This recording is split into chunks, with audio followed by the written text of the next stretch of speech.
ಕಾಂಗ್ರೆಸ್ನಲ್ಲಿ ಸ್ಫೋಟಗೊಂಡ ಸಿಎಂ ಕುರ್ಚಿ ಕದನ. ಡಿಸಿಎಂ ಡಿಕೆ ಶಿವಕುಮಾರ್ಗೆ ಸಾಹುಕಾರ್ ಕಂಟಕ. ದಶ ದಿಕ್ಕಿಗೂ ಕನಕಪುರ ಬಂಡೆಗೆ ದಿಗ್ಬಂಧನ. ರಾಜ್ಯ ಕಾಂಗ್ರೆಸ್ನಲ್ಲಿ ಸಿಎಂ ಕುರ್ಚಿ ಕದನ ಸ್ಫೋಟಗೊಂಡಿದೆ. ಸಿದ್ದರಾಮಯ್ಯ ಹಾಗೂ ಡಿಕೆಶಿ ನಡುವೆ ನೇರಾನೇರ ಯುದ್ಧವೇ ಶುರುವಾಗಿದೆ. ಸಿಎಂ ಕುರ್ಚಿ ಯಾರಿಗೆ ಎಂಬ ವಿಚಾರ ಇದೀಗ ಕ್ಲೈಮ್ಯಾಕ್ಸ್ ಹಂತಕ್ಕೆ ಬಂದು ನಿಂತಂತೆ ದಟ್ಟವಾಗಿ ಕಾಣಿಸ್ತಾ ಇದೆ. ದೆಹಲಿ ಮಟ್ಟದಲ್ಲಿ ನಾನಾ ಕಸರತ್ತುಗಳು, ಹಗ್ಗ ಜಗ್ಗಾಟಗಳು ಶುರುವಾಗಿವೆ. ಡಿಸಿಎಂ ಡಿಕೆ ಶಿವಕುಮಾರ್ ಹೇಗಾದರೂ ಮಾಡಿ ಮುಖ್ಯಮಂತ್ರಿ ಪಟ್ಟವನ್ನು ಅಲಂಕರಿಸಲೇಬೇಕು ಅಂತ ಹೈಕಮಾಂಡ್ಗೆ ಒತ್ತಡವನ್ನು ತರ್ತಾ ಇದ್ರೆ, ಇತ್ತ ಸಿಎಂ ಸಿದ್ದರಾಮಯ್ಯ ಬಣ ಮಾತ್ರ ಡಿಕೆಶಿಗೆ ಸಿಎಂ ಸ್ಥಾನ ತಪ್ಪಿಸಲು ಮಹಾ ಪ್ಲಾನ್ ಅನ್ನು ರೂಪಿಸಿದೆ. ಕನಕಪುರ ಬಂಡೆಯನ್ನು ಕಟ್ಟಿಹಾಕಲು ಸಿದ್ದರಾಮಯ್ಯನವರ ಆಪ್ತ ಪಡೆ ಭರ್ಜರಿ ಚಕ್ರವ್ಯೂಹವೊಂದನ್ನು ಹೆಣೆದಿದೆ.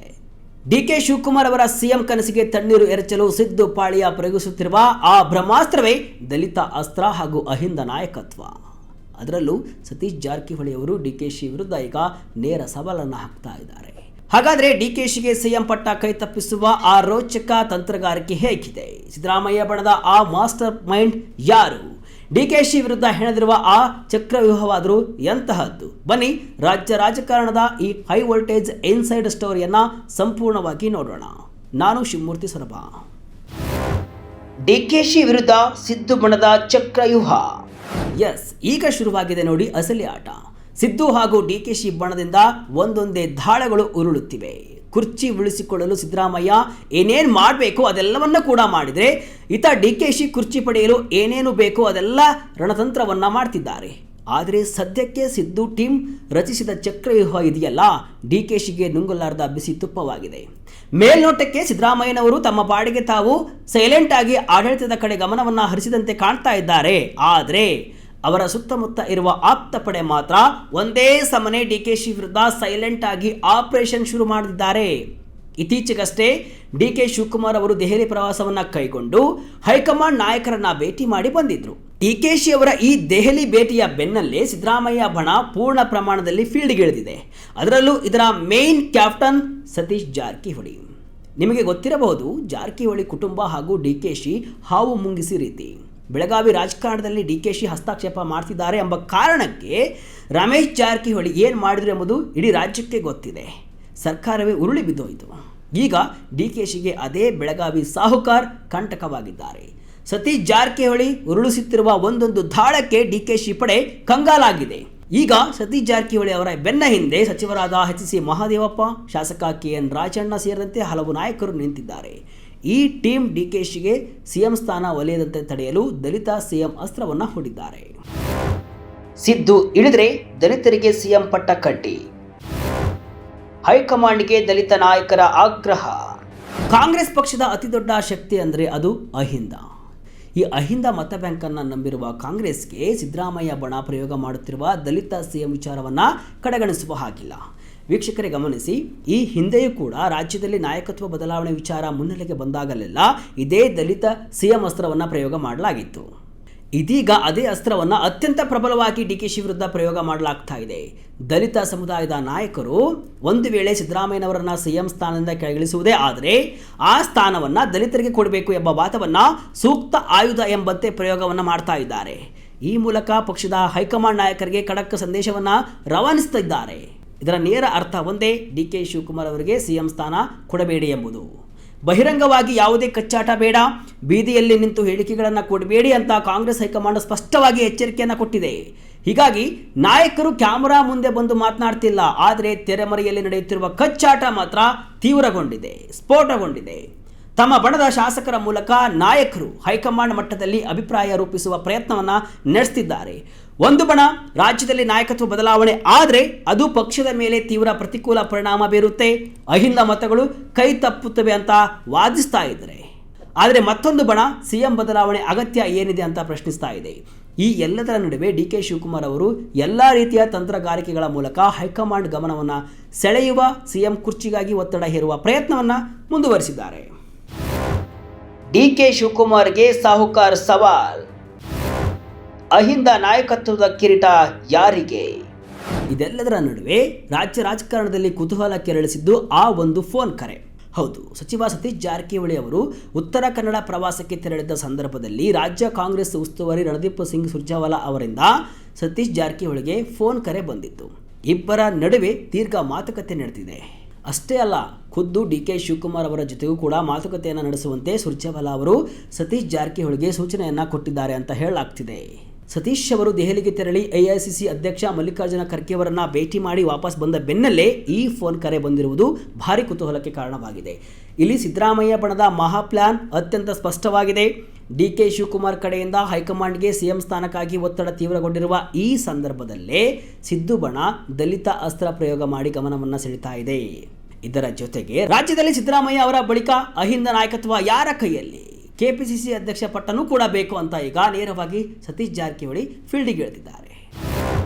ಖರ್ಗೆ ಮುಂದೆ ಸತೀಶ್ ಮಂಡಿಸಿದ ವಾದವೇನು? ಕೆಪಿಸಿಸಿ ಪಟ್ಟದ ಮೇಲೆ ಸಾಹುಕಾರ್ ಕಣ್ಣು. ದೆಹಲಿಗೆ ತೆರಳಿದ್ದ ಸತೀಶ್ ಜಾರಕಿಹೊಳಿ ಕೆಎನ್ ರಾಜಣ್ಣ ಅವರ ಜೊತೆಗೂಡಿ ಎಐಸಿಸಿ ಅಧ್ಯಕ್ಷ ಮಲ್ಲಿಕಾರ್ಜುನ ಖರ್ಗೆ ಅವರನ್ನ ಭೇಟಿಯಾಗಿ ಮಹತ್ವದ ಚರ್ಚೆ ನಡೆಸಿದ್ದಾರೆ. ರಾಜ್ಯದ ಪ್ರಸ್ತುತ ರಾಜಕೀಯ ಸ್ಥಿತಿಗತಿ ಹಾಗೂ ಅಹಿಂದ ನಾಯಕತ್ವದ ಅನಿವಾರ್ಯತೆಯ ಬಗ್ಗೆಯೂ ಕೂಡ ಖರ್ಗೆಗೆ ಮನವರಿಕೆಯನ್ನು ಮಾಡಿಕೊಟ್ಟಿದ್ದಾರೆ. ಸಿದ್ದರಾಮಯ್ಯ ಅವರು ಇರುವವರೆಗೂ ಅಹಿಂದ ಮತಗಳು ಚೆದರಿ ಹೋಗುವುದಿಲ್ಲ. ಆದರೆ ಸಿದ್ದರಾಮಯ್ಯ ಅವರ ಬಳಿಕ ಏನು, ಅಥವಾ ಅವರನ್ನು ಸ್ಥಾನದಿಂದ ಅಂದರೆ ಸಿಎಂ ಸ್ಥಾನದಿಂದ ಕೆಳಗಿಳಿಸಿದರೆ ಅಹಿಂದ ಮತಗಳನ್ನು ಒಗ್ಗಿಡಿಸುವುದು ದೊಡ್ಡ ಸವಾಲಾಗುತ್ತೆ. ಹಾಗಾಗಿ ಪಕ್ಷದ ಹಿತದೃಷ್ಟಿಯಿಂದ ಎರಡನೇ ಹಂತದ ಅಹಿಂದ ನಾಯಕತ್ವವನ್ನು ಬೆಳೆಸುವ ಅಗತ್ಯವಿದೆ ಅಂತ ಸತೀಶ್ ಜಾರಕಿಹೊಳಿ ಅವರು ವಾದವನ್ನು ಮಂಡಿಸಿದ್ದಾರೆ. ಅಂದರೆ ಇಲ್ಲಿ ಪರೋಕ್ಷವಾಗಿ ಸಿಎಂ ಸ್ಥಾನ ಅಥವಾ ಕೆಪಿಸಿಸಿ ಅಧ್ಯಕ್ಷ ಸ್ಥಾನವನ್ನು ಡಿ.ಕೆ.ಶಿ ಬದಲಿಗೆ ಅಹಿಂದ ವರ್ಗದ ನಾಯಕರಿಗೆ ನೀಡಬೇಕು ಎಂಬುದು ಇದರ ಹಿಂದಿನ ತಂತ್ರಗಾರಿಕೆಯಾಗಿದೆ. ದಿಲ್ಲಿಯಿಂದ ಬಂದ ಬೆನ್ನಲ್ಲೇ ಸತೀಶ್ ಆಪರೇಷನ್.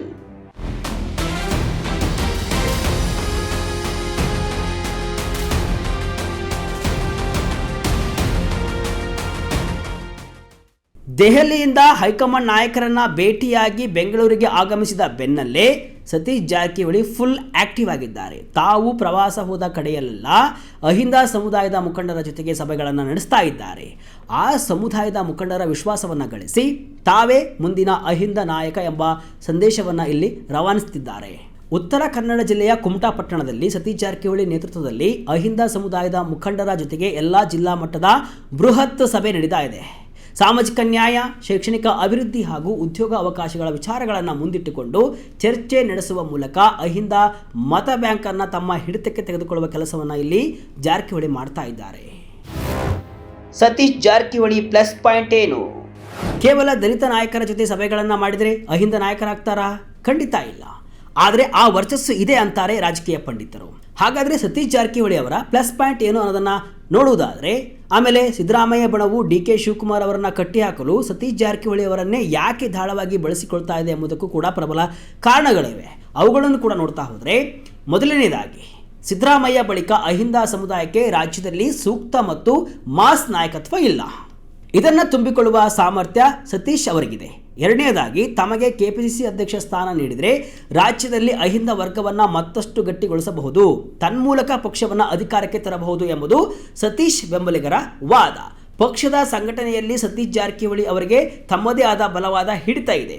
ಇನ್ನು ಮೂರನೇದಾಗಿ ಸತೀಶ್ ಜಾರಕಿಹೊಳಿ ಅವರಿಗೆ ಖುದ್ದು ಸಿದ್ದರಾಮಯ್ಯ ಹಾಗೂ ಅವರ ಆಪ್ತ ಬಣದ ಸಂಪೂರ್ಣ ಬೆಂಬಲ ಇದೆ.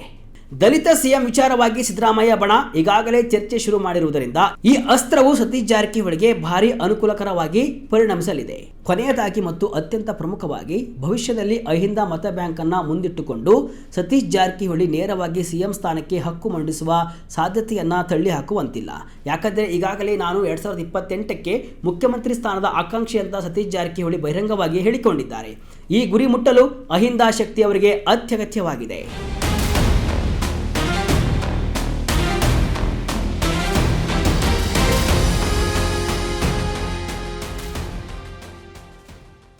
ಒಟ್ಟಿನಲ್ಲಿ ರಾಜ್ಯ ಕಾಂಗ್ರೆಸ್ನಲ್ಲಿ ಸಿದ್ದರಾಮಯ್ಯ ಮತ್ತು ಡಿ.ಕೆ. ಶಿವಕುಮಾರ್ ನಡುವಿನ ಮುಸುಕಿನ ಗುದ್ದಾಟ ಇದೀಗ ಅಹಿಂದ ವರ್ಸಸ್ ಡಿ.ಕೆ.ಶಿ ಎಂಬ ಸ್ವರೂಪವನ್ನು ಪಡೆದುಕೊಳ್ತಾ ಇದೆ. ಡಿ.ಕೆ. ಶಿವಕುಮಾರ್ ಅವರು ಹೈಕಮಾಂಡ್ ಮೇಲೆ ಎಷ್ಟೇ ಒತ್ತಡವನ್ನು ತಂದರೂ ಕೂಡ ಅವರನ್ನು ತಡೆಯಲು ಸಿದ್ದರಾಮಯ್ಯ ಬಣ ದಲಿತ ಸಿಎಂ ಮತ್ತು ಅಹಿಂದ ನಾಯಕತ್ವದ ಅಸ್ತ್ರವನ್ನು ಪ್ರಯೋಗ ಮಾಡುತ್ತಲೇ ಬರ್ತಾ ಇದೆ. ಮುಂದಿನ ದಿನಗಳಲ್ಲಿ ದೆಹಲಿ ಹೈಕಮಾಂಡ್ ಈ ಚಕ್ರವ್ಯೂಹವನ್ನು ಹೇಗೆ ಭೇದಿಸುತ್ತೆ? ಡಿ.ಕೆ.ಶಿ ತಮ್ಮ ಸಿಎಂ ಕನಸನ್ನು ನನಸು ಮಾಡಿಕೊಳ್ತಾರಾ ಅಥವಾ ಸಿದ್ದು ಬಣದ ಮಹಾ ಪ್ಲಾನ್ಗೆ ಶರಣಾಗ್ತಾರಾ? ಕಾದು ನೋಡಬೇಕಿದೆ. ಅದರಲ್ಲೂ ಡಿ.ಕೆ.ಶಿ ವಿರುದ್ಧ ಸಾಹುಕಾರ್ ಕಣಕ್ಕಿಳಿದಿರುವುದು ಈಗ ಭಾರಿ ಕುತೂಹಲವನ್ನು ಮೂಡಿಸಿದೆ. ಇದಿಷ್ಟು ಇವತ್ತಿನ ವಿಶೇಷ. ಇದೇ ರೀತಿಯ ಹಲವು ವಿಶ್ಲೇಷಣೆ ಮಾಹಿತಿ ಅಷ್ಟೇ ಅಲ್ಲ, ಮನರಂಜನೆಯ ವಿಡಿಯೋಗಳಿಗಾಗಿ ವಿಜಯ ಕರ್ನಾಟಕ ವೆಬ್ಸೈಟ್, ಫೇಸ್ಬುಕ್ ಹಾಗೂ ಯೂಟ್ಯೂಬ್ ಪೇಜನ್ನು ಫಾಲೋ ಮಾಡಿ. ಧನ್ಯವಾದಗಳು.